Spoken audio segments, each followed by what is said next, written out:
ni chanceler. Elle doit devenir en nous une certitude. Elle doit devenir une partie de nous. Car il ne s'agit pas d'une rédemption qui serait passée quelque part à côté de nous. Mais nous sommes les rachetés. Nous l'avons expérimenté. Et c'est pourquoi nous pouvons remercier le Seigneur pour cela. Je voudrais lire dans Hébreux chapitre 12 à partir du verset 22. Hébreux 12, versets 22 à 24. Mais vous vous êtes approchés de la montagne de Sion, de la cité du Dieu vivant, de la Jérusalem céleste, des myriades qui forment le cœur des anges. Verset 23. De l'assemblée des premiers-nés, inscrits dans les cieux, du juge qui est le Dieu de tous, des esprits des justes parvenus à la perfection. Verset 24. De Jésus, qui est le médiateur de la nouvelle alliance, et du sang de l'aspersion qui parle mieux que celui d'Abel. Ce qui m'importe ici particulièrement, c'est la pensée du droit d'aînesse. Dieu a pris certaines décisions et nous ne devons pas demander pourquoi il a pris ces décisions. Mais nous sommes très satisfaits de cela et nous savons qu'il sait ce qu'il fait.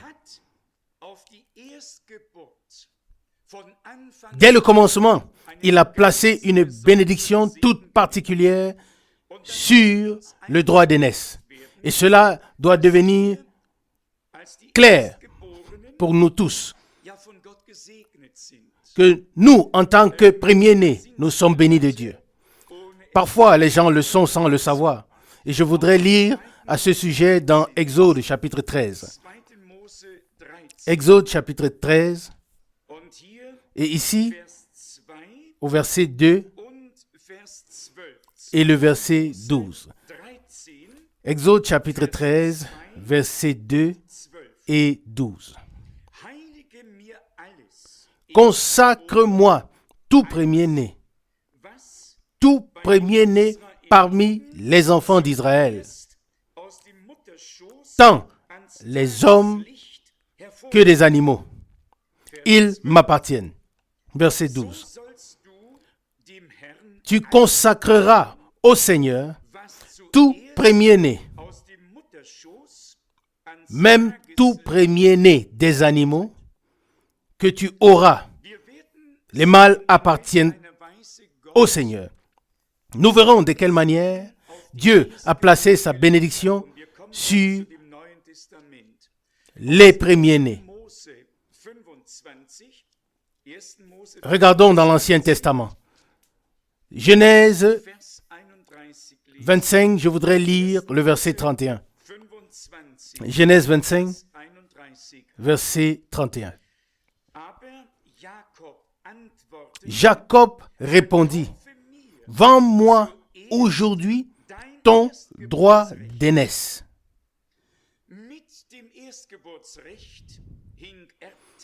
Au droit d'aînesse était lié l'héritage et la bénédiction.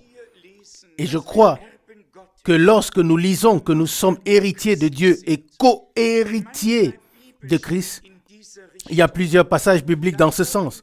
Alors nous devrions avoir un fondement biblique et savoir pourquoi il en est ainsi. Tout simplement parce que Dieu l'a voulu ainsi. Exode chapitre 4. Exode chapitre 4,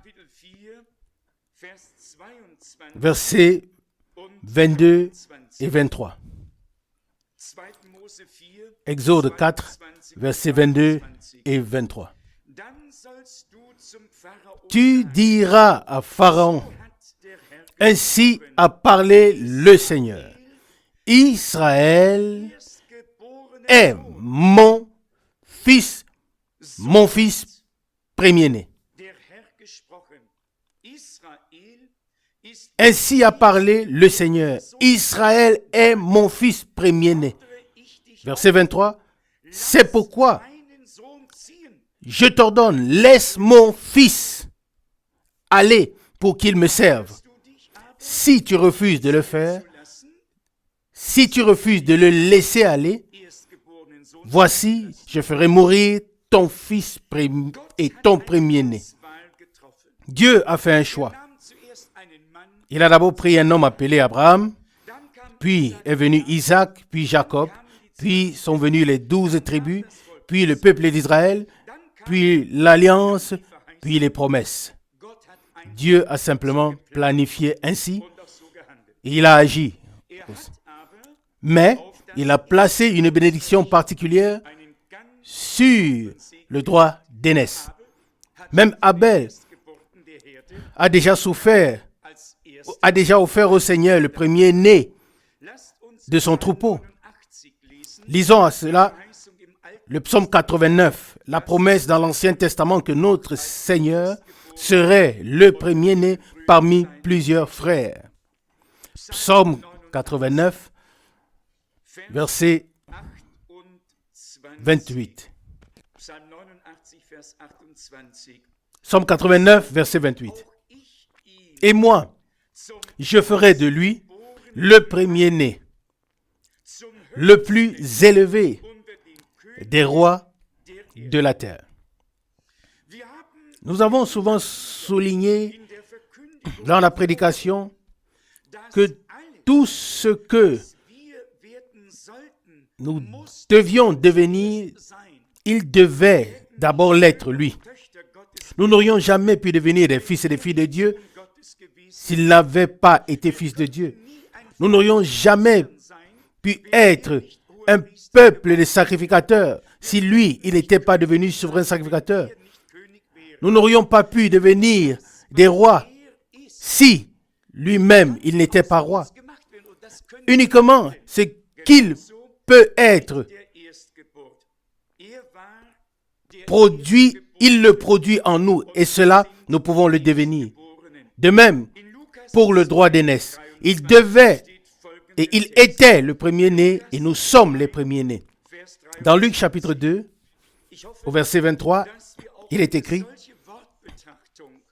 Luc 3, verset 23, et j'espère que nous prenons à cœur une telle considération de la parole et que nous nous y approfondons pour saisir la pensée divine et être bénis. Luc chapitre 2, verset 23.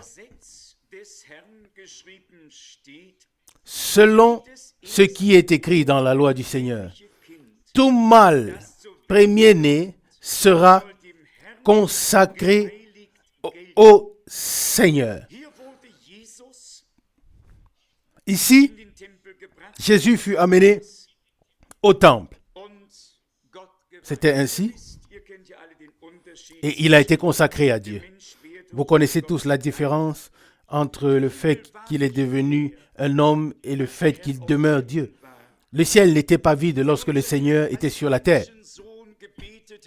Lorsque notre Seigneur, en tant que Fils de l'homme, a prié, notre Père qui est aux cieux, alors le Père était au ciel. De même, le Père était dans le Fils, car Jésus dit dans Jean 14, « Croyez-moi, croyez que je suis dans le Père et que le Père est en moi. Et si vous ne me croyez pas, croyez les œuvres que je fais. » Vous connaissez tous les passages bibliques. Le même Père qui était en Christ peut être dans le ciel et sur la terre au même moment, parce qu'il est esprit.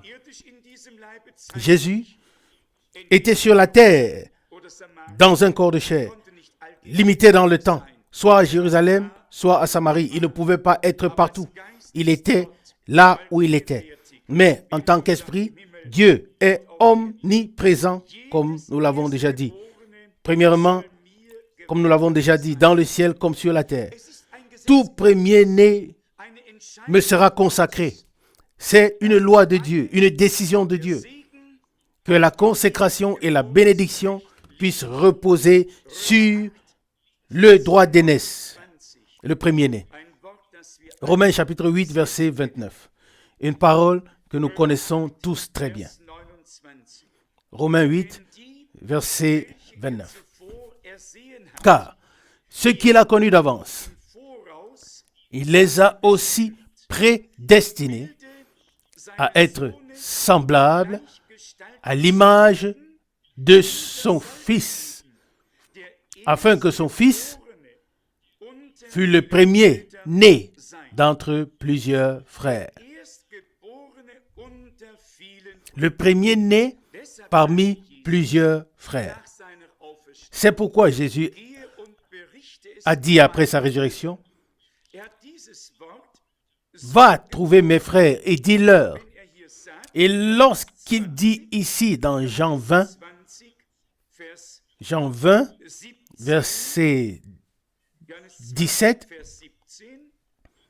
Jean 20, verset 17, Jésus leur dit, Jésus lui dit, « Ne me touche pas, car je ne suis pas encore monté vers mon Père, mais va trouver mes frères et dis-leur que je monte vers mon Père et votre Père,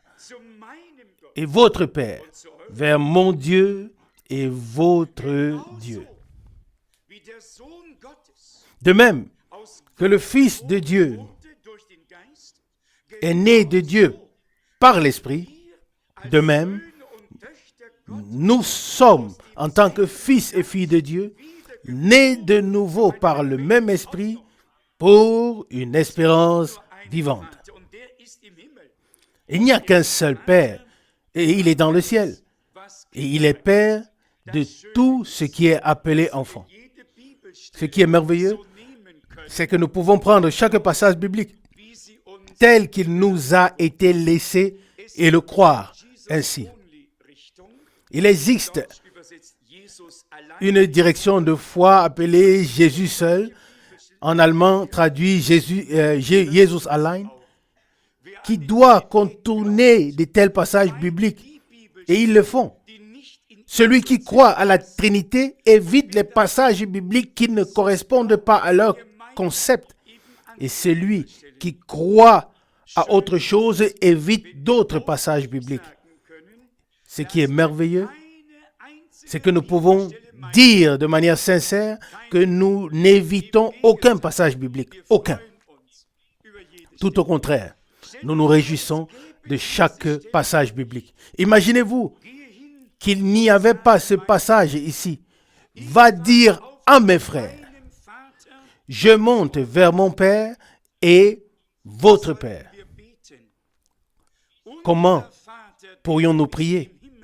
Notre Père qui est aux cieux, que ton nom soit sanctifié. Je monte vers mon Père et votre Père, vers mon Dieu et votre Dieu. Le croyez-vous tous? Du même être, de la même nature, du même esprit, de même que de manière terrestre, nous venons tous d'Adam et d'Ève, que nous le voulions ou non, c'est la loi de Dieu. De la même manière, dans le plan spirituel, nous venons du second Adam, nous venons de Jésus-Christ notre Seigneur, et déjà maintenant, nous sommes fils et filles de Dieu. Et lorsque l'achèvement viendra, nous serons semblables au Seigneur. Il y a une parole dans l'épître aux Hébreux, ça doit être Hébreux chapitre 2, Hébreux chapitre 2, où il est également dit quelque chose dans ce sens. Hébreux chapitre 2, versets 10 et 11. Hébreux 2, versets 10 et 11. Il convenait en effet que celui pour qui et par qui sont toutes choses et qui voulait conduire à la gloire beaucoup de fils, éleva à la perfection. Voyez-vous, le passé, conduire à la perfection, il éleva à la perfection par les souffrances le prince de leur salut. Verset 11. Car celui qui sanctifie et ceux qui sont sanctifiés sont tous issus d'un seul. C'est pourquoi il n'a pas honte de les appeler frères. Dois-je continuer la lecture? Bien, verset 12. Lorsqu'il dit, j'annoncerai ton nom à mes frères, je te célébrerai, pas aux autres. Seulement celui qui est véritablement devenu fils et fille de Dieu reçoit et obtient la révélation du nom de Jésus-Christ. Tous les autres devinent. La chose doit avoir lieu par l'Esprit. Et si nous sommes nés du même Esprit, alors Paul écrit aux Corinthiens, l'Esprit sonde toutes choses, même les profondeurs de Dieu. 1 Corinthiens 2, verset 10. Mais si l'Esprit ne peut pas sonder en toi, s'il ne peut pas te révéler, si tu n'es pas devenu participant de l'Esprit et si la vie et la nature de Dieu, alors tu vas avancer à tâtons et la révélation reste absente. Mais remercié soit le Seigneur. La bénédiction repose sur les premiers-nés. Ils sont connus du Seigneur et ils le connaissent. Je vais lire encore un peu plus loin. Les passages bibliques, vous pouvez les rechercher vous-même dans l'Ancien Testament, Psaume 22, 23 et ainsi de suite. Mais je vais relire le verset 12 et 13. Et j'annoncerai ton nom à mes frères. Jésus a dit, va dire à mes frères. Dans Jean 20. Ici, il nous est dit, j'annoncerai ton nom à mes frères. Demandez aujourd'hui à tous les grands prédicateurs quel est le nom du Père. Ils diront toujours Père. Mais nous savons que Père n'est pas un nom. Combien de pères sont ici aujourd'hui, mais personne de nous ne s'appelle Père. Ici, il s'agit du nom. Verset 12, j'annoncerai ton nom à mes frères. Nous reviendrons demain encore sur le nom en relation avec le baptême. La suite du verset 12, je te célébrerai au milieu de l'assemblée. Verset 13, et encore, je me confierai en toi, et encore, me voici, moi et les enfants que Dieu m'a donnés. Tout cela sont des citations de l'Ancien Testament.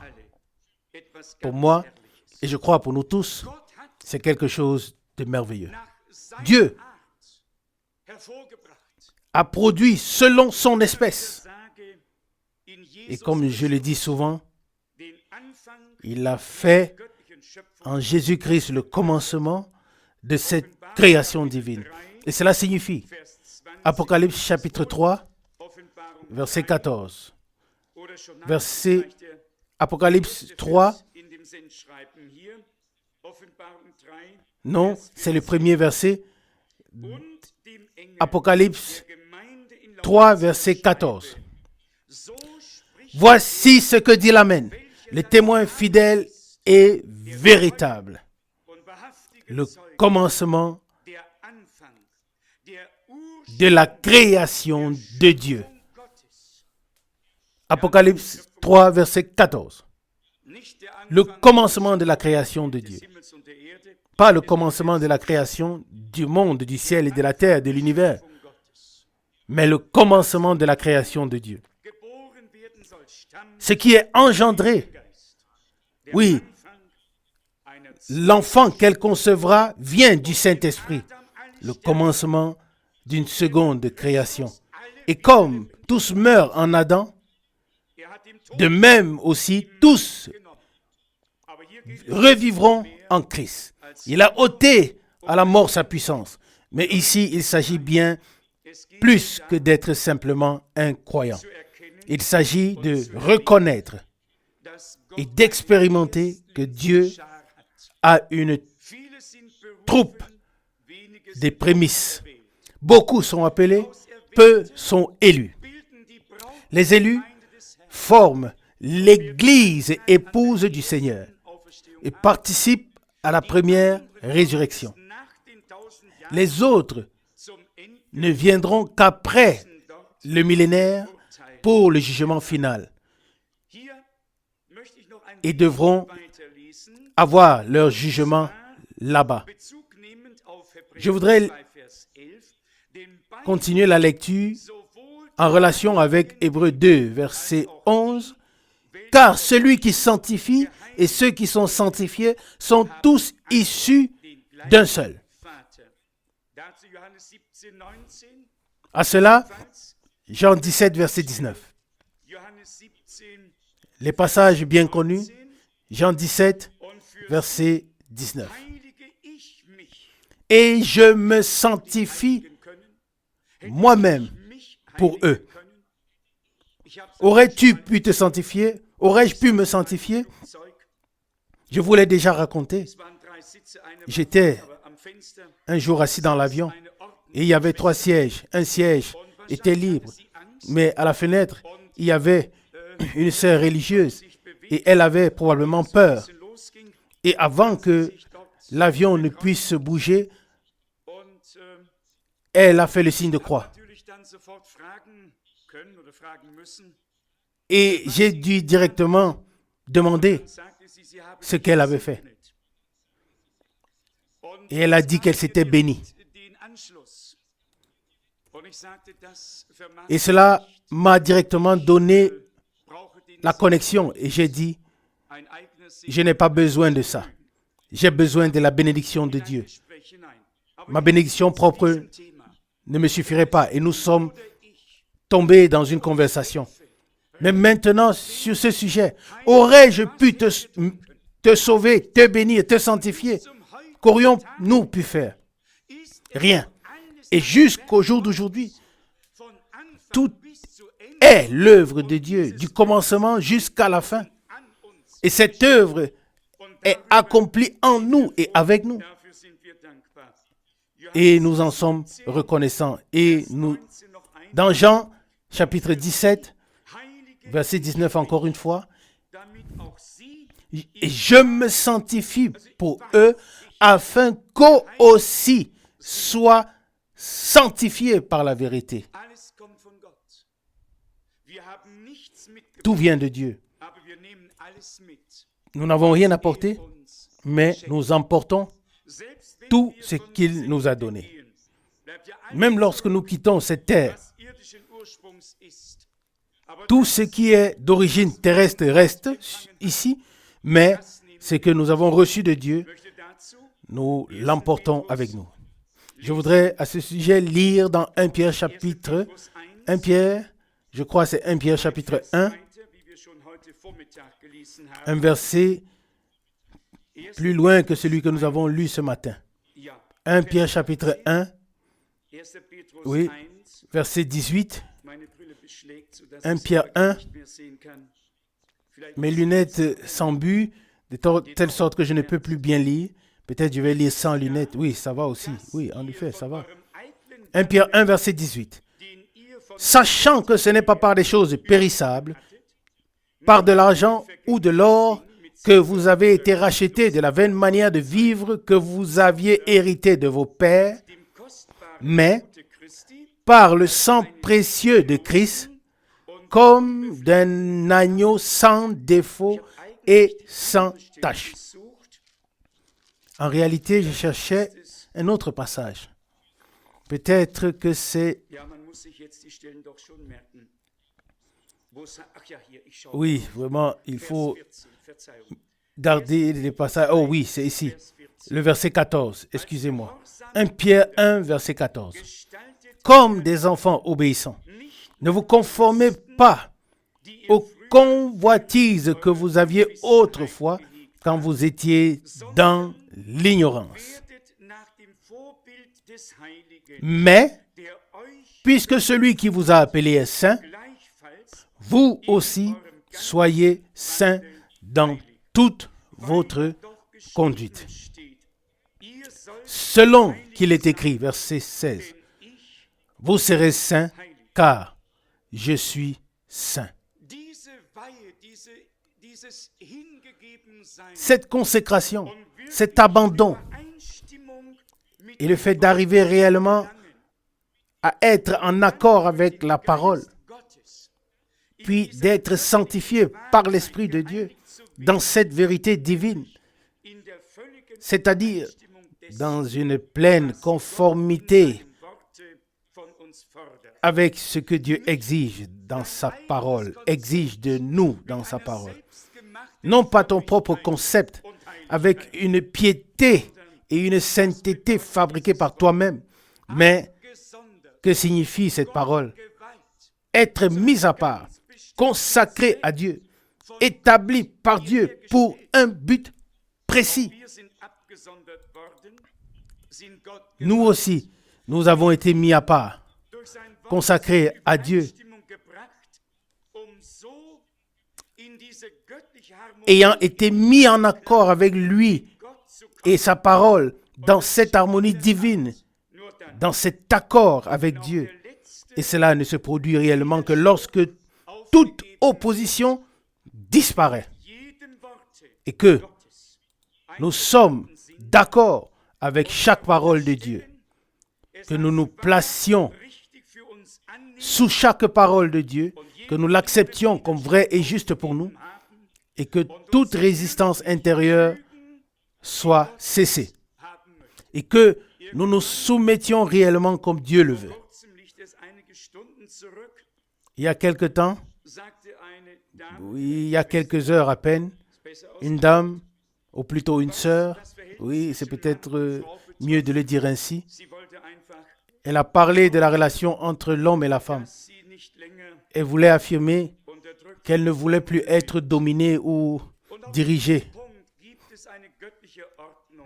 Même dans ce domaine, il y a un ordre divin qui doit être respecté. On ne peut pas supprimer 1 Corinthiens 11 de la Bible. La tête de Christ, c'est Dieu. La tête de l'homme, c'est Christ.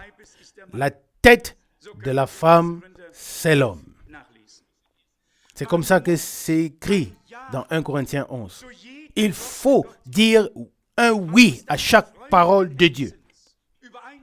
Il faut être en accord avec elle de tout son cœur, pas avec résistance ou rejet en disant « cela ne me convient pas ». Dieu ne change pas sa parole. C'est nous qui devons nous placer sous la parole. Alors tout ira bien. Alors la consécration pourra avoir lieu. Alors la vie divine pourra commencer. Bien-aimés, il faut que nous y arrivions. Que nous arrivions au point où nous, en tant que des croyants, que nous puissions devenir des bénédictions pour les autres. Que notre langue soit circoncis. Que nous puissions dire ce qui édifie, ce qui bénit, ce qui aide les autres à mieux marcher sur le chemin du Seigneur. Que tout ce qui peut détruire, nuire, provoquer quelque chose de négatif, que tout cela soit laissé de côté. Et que nous ne soyons pas une occasion de chute pour quelqu'un, ni en parole, ni en acte, avec l'aide de Dieu. Il y a 2 passages à ce sujet. Malheur au monde à cause du scandale. Et vous connaissez tout ce passage. Et puis la parole de Paul, celui qui marche dans la lumière, il ne trébuche pas, il ne tombe pas sur les obstacles, il passe au-dessus ou les contourne. Mais lorsqu'il fait jour, lorsque le soleil brille, alors nous voyons où nous allons. Il faudrait vraiment être inattentif ou fermer les yeux pour tomber. Mais je n'ai encore jamais vu quelqu'un s'endormir en marchant. La plupart s'endorment étant assis ou sous la prédication, bien sûr, très rarement, mais cela peut arriver. Et frère Rousse dit très souvent, mais en marchant, personne ne doit s'endormir. Et si nous sommes éveillés, et si nous prions et marchons dans la lumière, comme il est la lumière, dans la lumière, nous ne trébuchons pas. Nous ne nous arrêtons pas sur des choses inutiles. Ce soir, nous verrons combien le temps est devenu sérieux. comment le temps est avancé. Et nous devons comprendre que Dieu demande une consécration totale. Et maintenant, aujourd'hui, pas demain, pas l'année prochaine, aujourd'hui, ici même, Dieu demande une consécration totale de tout l'être tel que nous sommes. Consacre-toi au Seigneur afin que nous puissions le servir et être à sa disposition. Je voudrais lire de 2 Thessaloniciens 2, le verset 13. 2 Thessaloniciens 2, verset 13. En ce qui concerne cette sanctification divine, oui, nous devons le prendre à cœur et c'est important que nous puissions le voir d'une manière divine. 2 Thessaloniciens 2, verset 13. Pour nous, frères bien-aimés du Seigneur, nous devons à votre sujet rendre continuellement grâce à Dieu, parce que Dieu vous a choisi dès le commencement pour le salut, par la sanctification de l'Esprit et par la foi en la vérité. Il n'y a pas d'autre sanctification que celle qui est dans la vérité. Et avant de pouvoir être sanctifiés dans cette vérité, nous devons croire ce que Dieu a dit. Nous devons nous placer du côté de Dieu, abandonner nos propres opinions et accepter toutes les Écritures et dire oui. Je relis, verset 13. Nous devons, à votre sujet, rendre continuellement grâce à Dieu, parce que Dieu vous a choisi dès le commencement pour le salut. Pas il y a quelques années. Non, dès le commencement. Dès le commencement, Dieu nous a destinés. Avant même que quelque chose n'existe, Dieu nous a destinés pour que nous soyons sauvés. Et lorsque le temps fut accompli, il a accordé le salut. Et lorsque notre temps est venu, nous avons pu recevoir ce salut par grâce. Et aujourd'hui, nous pouvons témoigner avec joie qu'il nous a sauvés, qu'il nous a rachetés, qu'il nous a appelés par nos noms et nous lui appartenons. Dès le commencement, il nous a choisis pour le salut par la sanctification de l'Esprit, par la foi dans la vérité. Qui veut être sanctifié ainsi? La Bible parle un langage très sérieux et dit que sans sanctification, personne ne verra Dieu. Mais je vous en prie, pas une sanctification faite par nous-mêmes, mais une sanctification opérée par l'Esprit, liée à la foi en la vérité. Que quelque chose de divin puisse te pénétrer, puisse me pénétrer, et que tes œuvres, mes œuvres ne puissent pas être trouvées quelque part. Comme la rédemption vient de Dieu, ainsi la sanctification aussi vient de Dieu. De même que nous avons reçu et expérimenté la rédemption, ainsi nous recevons et expérimentons la sanctification dans la vérité divine. Je voudrais encore lire à cela 1 Thessaloniciens chapitre 5. 1 Thessaloniciens chapitre 5, verset 23. Que le Dieu de paix vous sanctifie lui-même tout entier, et que tout votre être, l'esprit, l'âme et le corps soient consacrés ou conservés, irrépréhensibles lors de l'avènement de notre Seigneur Jésus-Christ. Oui, verset 24 doit aussi être lu. Celui qui vous a appelé est fidèle. C'est lui qui le fera. Il le fera. Il est fidèle. Le témoin fidèle. C'est comme cela que c'est écrit. Il est le témoin fidèle. Il demeure fidèle. Même si quelqu'un devient infidèle, il demeure fidèle. Il ne peut pas se régner lui-même, ni ceux qui sont issus de lui. Ils font partie de la maison de Dieu, de la famille de Dieu. Les fils et les filles de Dieu ne peuvent plus disparaître. Ils sont toujours là et ils demeurent éternellement là. Des autres, il est écrit, l'homme qui est un autre écrivain de l'Ancien Testament, il écrit, l'homme sans intelligence ou sans Dieu est comme une bête. Oui, mais l'homme sans Dieu, les témoins de Jéhovah ont pris cette parole et ils ont dit que l'homme est comme une bête. Ils n'ont pas bien lu. Mais il est écrit l'homme sans Dieu ou l'homme sans intelligence. Avez-vous compris? Quel homme sans Dieu? Quelle espérance a-t-il? Aucune. Seul celui qui a la vie éternelle peut vivre éternellement. Et celui qui n'a pas la vie éternelle ne peut pas vivre éternellement. Et Dieu seul a la vie éternelle. Et cette vie a été manifestée en Christ. Et celui qui a Christ a la vie éternelle. Et celui qui ne l'a pas n'a pas la vie. Il est venu afin de nous donner la vie éternelle et en abondance.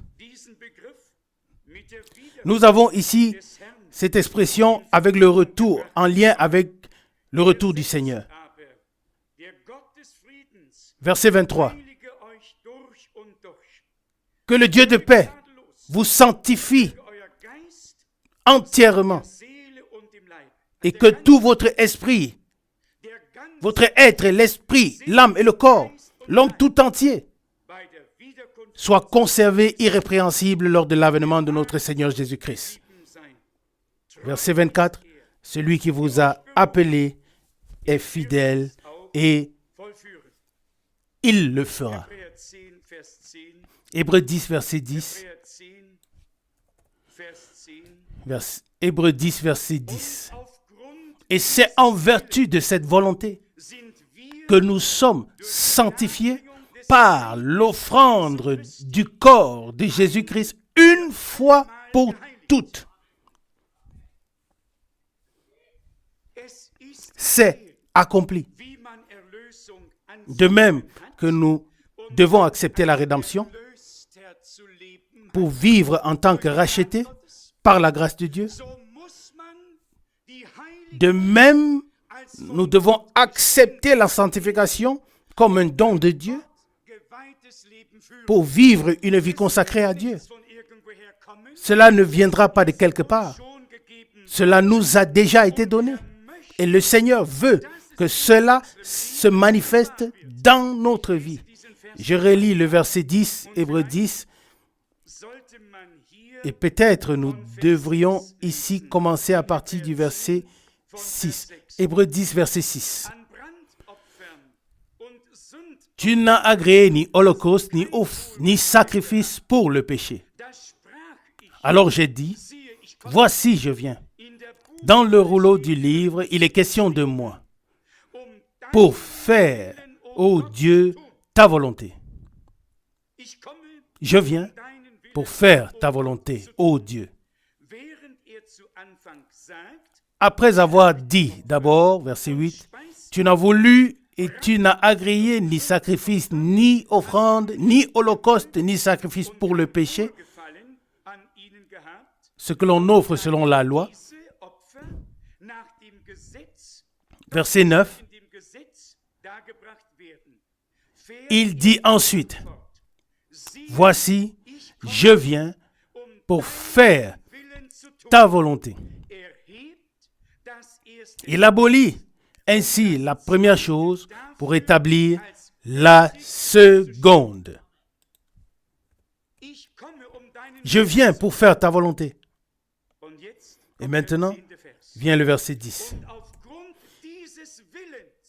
Et c'est en vertu de cette volonté que nous sommes sanctifiés par l'offrande du corps de Jésus-Christ une fois pour toutes. Sanctifié une fois pour toutes. Je ne sais pas ce qu'on doit encore dire ici. Nous devons simplement nous mettre entièrement à la disposition du Seigneur. Nous voyons que tout s'est accompli à Golgotha et a été mis à notre disposition. Oui, nos œuvres propres n'ont aucune place ici. Mais les œuvres de la foi, c'est tout autre chose. Il s'agit maintenant que l'œuvre de la rédemption accomplie en Christ devienne réalité en nous jusqu'à son accomplissement ou son achèvement.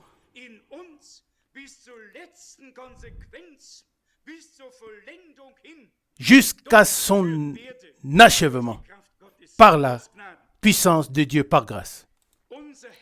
Notre Seigneur a dit, non pas ce que je veux, mais que ta volonté s'accomplisse. Ça aussi, il a dû le faire en tant qu'homme, en tant que fils de l'homme. Il devait être homme pour pouvoir intercéder pour les hommes, prendre leur place. Ça devait être ainsi. Et il y a des gens qui se heurtent à tel ou tel passage biblique. Moi, je m'appuie sur chaque passage. Je ne me heurte à aucun passage. Même en ce qui concerne la Bible, personne ne peut se heurter s'il a reçu la lumière divine. Mais s'il n'a pas reçu la lumière divine, alors il est dans les ténèbres. Et il ne comprend pas ce qu'il lit. En ce temps-là, il y avait aussi la question que Philippe a posée à l'eunuque éthiopien. Comprends-tu ce que tu lis? Et l'eunuque a répondu, comment puis-je comprendre si personne ne me guide? Remercié soit le Seigneur de ce qu'il a envoyé ses serviteurs au commencement et à la fin. Serviteurs sur lesquels l'onction de l'Esprit reposait, des hommes qui ont reçu la révélation divine, qui ont pu plonger les regards dans les mystères de Dieu. Aucun d'eux ne l'avait apporté lui-même. Même Paul ne l'avait pas. Il n'en savait rien avant. Et on pouvait lui dire, que savais-tu des révélations que tu nous as annoncées? Et il aurait pu dire, cher frère, saviez-vous que j'étais assis au pied de Gamaliel pendant que ces choses se passaient? Et je ne savais rien de ces choses que je connais maintenant. Rien. Et celui qui m'a enseigné, Gamaliel, n'en savait rien non plus. Mais ensuite, la chose lui a été révélée. Est-ce que c'était à cause de lui? Est-ce que cela s'est passé pour lui? Pierre écrit que ces hommes nous ont servi. Dieu les a utilisés pour cela, afin que l'Église puisse recevoir, proclamer tout le conseil divin. Oui, personne ne s'est servi lui-même. Paul ne s'est pas servi lui-même. Pierre, pas lui-même. Et qu'est-ce que notre Seigneur a dit de lui? Le Fils de l'homme n'est pas venu pour être servi, mais pour servir. Naturellement, ils l'ont crucifié. Et ils ont dit, il a sauvé d'autres, secouru d'autres, mais il ne peut pas se sauver lui-même. Il est venu à cause de nous. Voyez-vous de quoi il s'agit? Laissez-moi lire Apocalypse chapitre 1. Apocalypse chapitre 1, à partir du verset 4. Peut-être la deuxième partie du verset 4 jusqu'à 6. Apocalypse 1, 4b à 6. Que la grâce et la paix vous soient données de la part de celui qui est, qui était et qui vient. Et de la part des 7 esprits qui sont devant son trône. Et de la part de Jésus-Christ, le témoin fidèle, le premier-né d'entre les morts et le prince des rois de la terre, à lui qui nous aime et qui nous a délivrés de nos péchés par son sang, et a fait de nous un royaume, des sacrificateurs pour Dieu, son Père. À lui soit la gloire et la puissance au siècle des siècles. Amen. Encore une fois, nous voyons une œuvre accomplie devant nous. Et nous n'allons pas devenir des rois et des sacrificateurs. Nous le sommes déjà.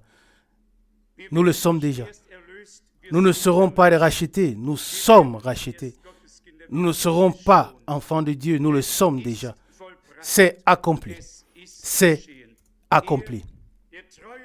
Lui, le témoin fidèle, le premier-né d'entre les morts, le roi, oui, sur les rois de la terre, celui qui nous a aimés et nous a rachetés de nos péchés par son sang. Dites Amen à cela. Car c'est vrai. Ça, c'est vrai. Par son sang, il nous a rachetés de nos péchés et a fait de nous un royaume, des sacrificateurs pour son Dieu et Père. À lui soit la gloire et la puissance au siècle des siècles. Amen. Quelle parole merveilleuse. Résumons. La bénédiction de Dieu repose sur le droit d'aînesse. Jacob voulait l'avoir. L'héritage et la bénédiction sont très proches l'un de l'autre. Christ, le premier-né parmi plusieurs frères. Comme nous l'avons lu dans Hébreux, nous nous sommes approchés de l'assemblée des justes. Oui, dont les noms sont écrits dans le ciel.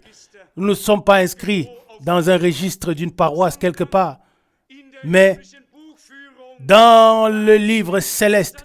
C'est là que nos noms sont écrits. C'est là que ton nom et mon nom sont écrits par grâce. Croyez-vous cela? Je le crois. Je le crois. J'ai une bonne nouvelle pour vous. Ces noms ne seront pas effacés. Ces noms y resteront. Et, comme nous l'avons lu dans Romains 8, ceux qu'il a appelés, il les a aussi justifiés. Et ceux qu'il a justifiés, il les a aussi accordé la gloire céleste. Et ceux-là, oui, seront semblables à l'image de son Fils. Je veux vous dire une chose. Seulement ce que nous croyons peut s'accomplir en nous. L'avez-vous entendu? Si vous ne croyez pas tout ce que Dieu a promis, vous allez vous arrêter. Et Dieu ne peut aller avec nous que jusqu'au niveau où nous sommes en accord avec sa parole. Il ne peut pas aller plus loin. Et savez-vous pourquoi? Car il a besoin de notre consentement. Il nous sera fait selon notre foi. Lorsqu'un homme ne croit pas à la nouvelle naissance, il ne peut pas l'expérimenter. S'il ne croit pas à la conversion, il ne peut pas l'expérimenter. S'il ne croit pas au baptême de l'Esprit, il ne peut pas l'expérimenter. S'il ne croit pas à l'enlèvement, il ne peut pas l'expérimenter. Nous devons croire bibliquement pour expérimenter tout ce qui a été promis dans la Bible. L'avons-nous compris? Ne voulons-nous pas laisser la place à ce genre de foi et simplement dire, Seigneur, pardonne notre incrédulité ou notre têtutesse. Si par incrédulité nous t'avons blessé, pardonne-nous.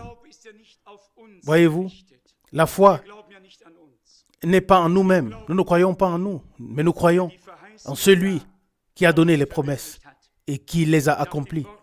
Selon la parole de l'Écriture, crois au Seigneur Jésus-Christ et nous pouvons véritablement lui faire confiance. Il a déjà fait toutes choses de son côté. Et si maintenant nous pouvons aussi croire que nous aussi, nous sommes accomplis en ce qui le concerne, à ses yeux, nous sommes rachetés, sanctifiés, purifiés, achevés, sans tache, ni ride, dans sa présence. Que nous puissions laisser tout s'accomplir en nous afin que nous atteignions ce but, car nous avons besoin de ces expériences avec Dieu. Les vérités bibliques que nous proclamons doivent devenir des expériences en nous tous. Et ensuite, nous irons bien mieux. Qui a déjà expérimenté le Seigneur? Amen, amen.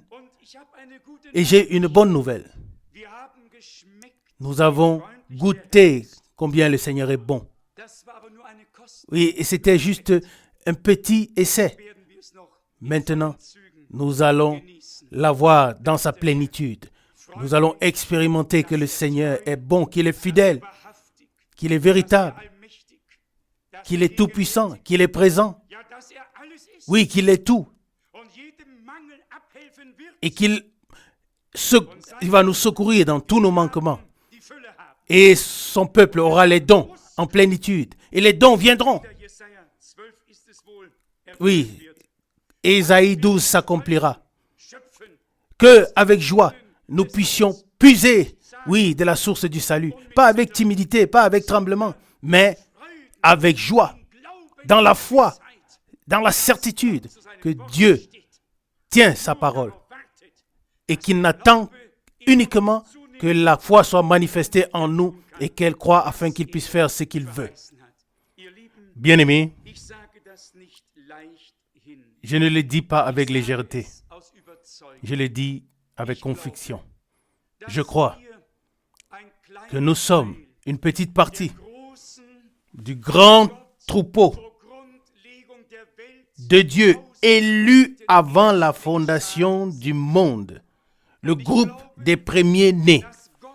Et je crois que Dieu nous a donné le privilège de recevoir chaque parole en nous, de l'accepter avec un amen, car c'est comme ça que c'est écrit dans 2 Corinthiens chapitre 1 verset 20. Pour tout ce qui concerne les promesses de Dieu, c'est en lui qu'est le oui, et c'est pourquoi encore l'amen par lui est prononcé par nous à la gloire de Dieu. Et parce que le mot « par nous » dans 2 Corinthiens 1, ce mot est très important. La plupart des gens ne le lisent pas ou l'omettent. Et pourtant, c'est justement le plus important. Si Dieu faisait tout, mais que nous n'étions pas impliqués, cela ne me serait d'aucune utilité. Mais je veux participer et nous avons le droit de participer. Je relis le verset 20, 2 Corinthiens chapitre 1, verset 20. Car, pour ce qui concerne les promesses de Dieu, c'est en lui qu'est le oui. C'est pourquoi encore l'amen par lui est prononcé par nous à la gloire de Dieu. Par nous. Dieu a besoin d'une église à travers laquelle il peut se révéler. Dieu a besoin des hommes à travers lesquels il peut confirmer sa parole. Dieu a besoin des personnes qui osent dans la foi de le prendre sur mot. Et aujourd'hui, nous le sommes. Et je pense qu'il devrait ne pas nous être difficile de croire au Seigneur afin qu'il puisse confirmer et réaliser à travers nous les promesses qui sont oui et amen en lui. Ne vous réjouissez-vous pas de cela? Que nous soyons ou que nous ayons été inclus, nous ne sommes plus étrangers, mais nous sommes des hôtes déjà sur terre. Mais nous sommes des citoyens de la maison de Dieu. Nous avons pleinement une citoyenneté de Dieu, divine. Et notre citoyenneté est dans le ciel. C'est ainsi que c'est écrit, pas sur cette terre. Et Paul écrit aux Galates, Jérusalem, la Jérusalem d'en haut est notre mère à tous. Mais bien aimés, Dieu a fait de grandes choses. Peu de gens écoutent et prêtent attention à ce que Dieu a promis et accompli dans toutes les époques. Et cela a révélé qui croit Dieu et qui ne croit pas Dieu. La foi, en général, on la trouve partout. Qui ne croit pas aujourd'hui que Dieu avait un Moïse, un Abraham et que beaucoup de choses sont passées à l'époque de Christ et dans le temps des apôtres? Qui ne croit pas qu'il y a eu une réformation et bien d'autres choses? C'est facile. Beaucoup peuvent y croire. La question est, qui peut croire ce que Dieu a promis pour ce temps? Qui le voit?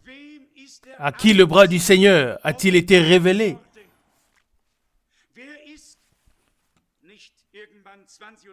Oui, qui? Non pas il y a 20 ans, 50 ans, mais qui vit actuellement au niveau spirituel correspondant à l'avancement que le temps prend et qui achemine vers l'accomplissement, l'achèvement. Avec l'aide de Dieu, nous en parlerons encore ce soir.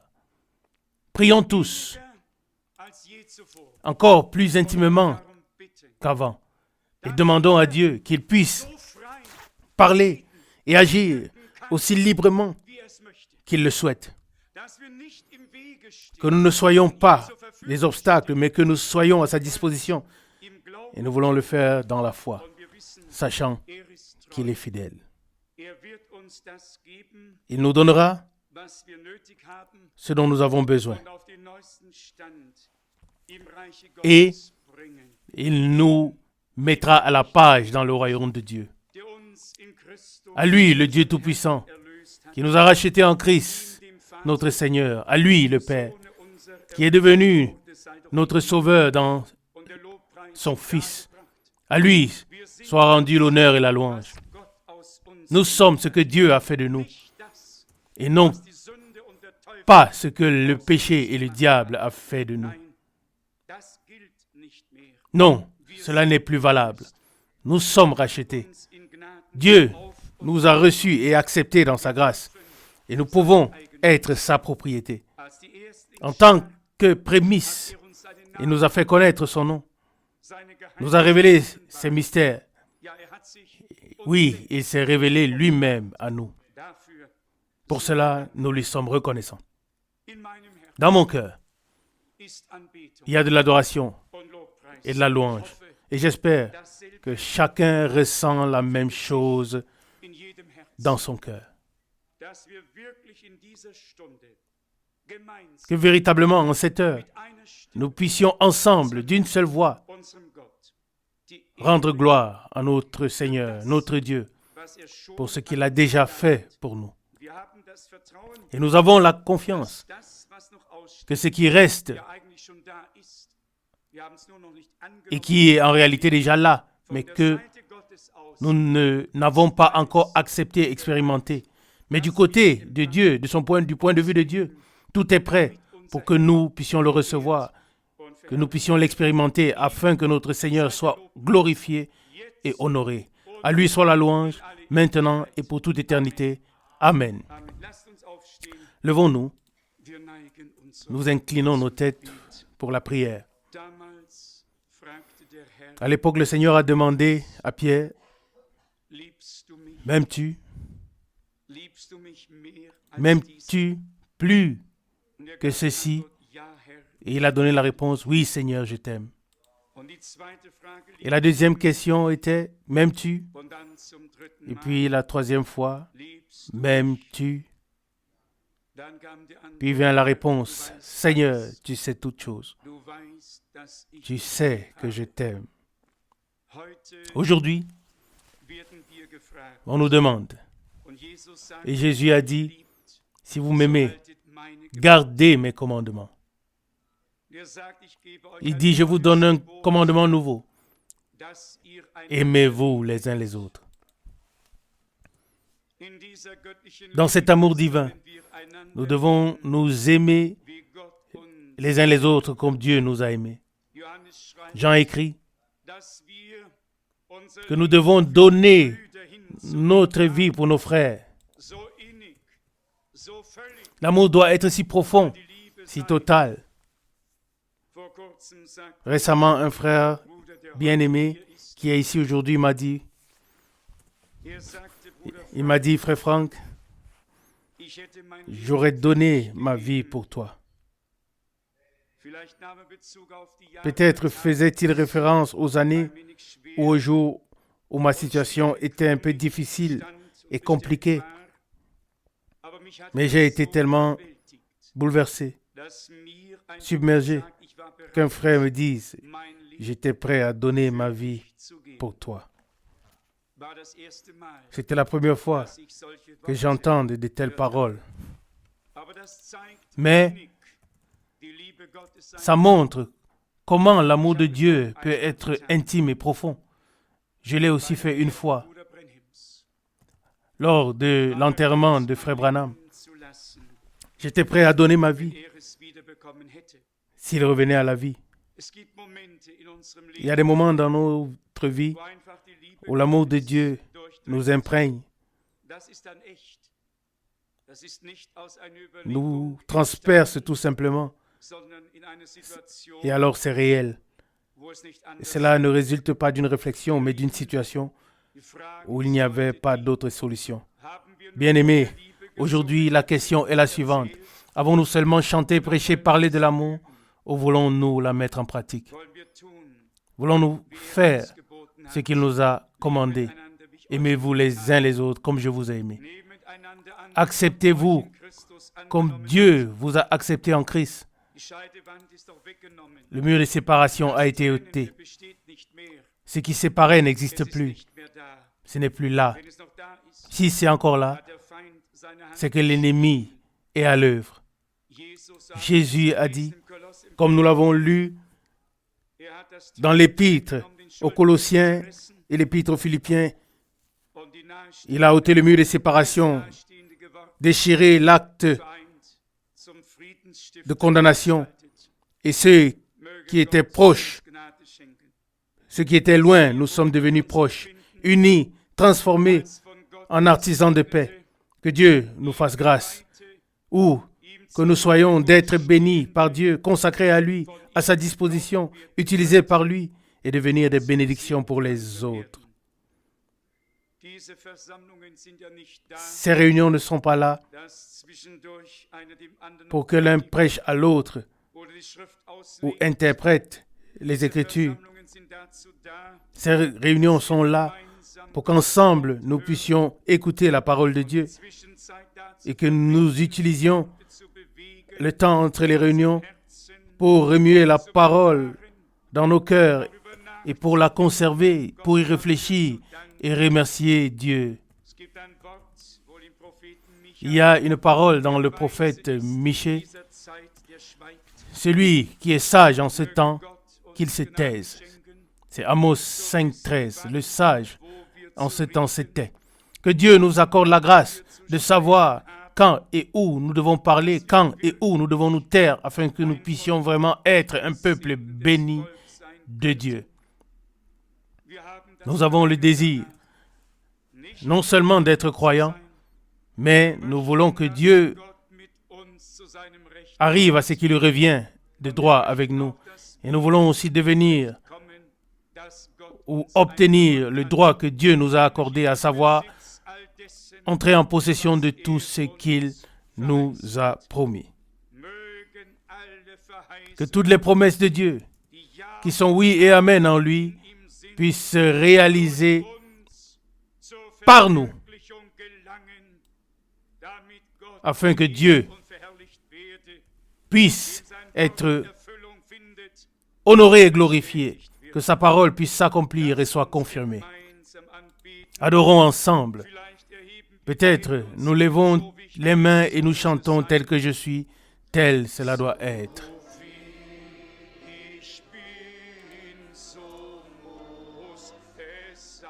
Tel que je suis, tel cela doit être. Non pas ma force, mais toi seul. Ton sang me lave, pur de péché. Ô agneau de Dieu, je viens, je viens. Père Céleste, je te remercie de tout cœur pour cette prière que nous venons de faire dans ta présence. Nous sommes conscients, ô Dieu, que nous sommes rassemblés devant ta face. Et nous te prions, ô Dieu, ôte de nous tout ce qui est propre, toute vie double, tout ce qui n'est pas en accord avec toi et ta parole. Ôte-le de nous par la puissance de ta parole, par la puissance de ton sang, par la puissance de ton esprit. Amène-nous à une totale conformité, à un accord total avec toi. Seigneur bien-aimé, élimine tout autre esprit, bannis même les esprits pieux et religieux. Que ton esprit seul règne parmi nous, que ta volonté soit faite, que ta parole soit confirmée et que ton nom soit glorifié. Seigneur bien-aimé, que ton peuple te soit à nouveau consacré, qu'il soit un peuple mis à part pour toi, un peuple sanctifié pour toi, qui proclame les vertus de celui qui les a appelés des ténèbres à sa glorieuse lumière. Bien-aimé Seigneur, regardant en nous-mêmes, nous sommes les plus pauvres, les plus misérables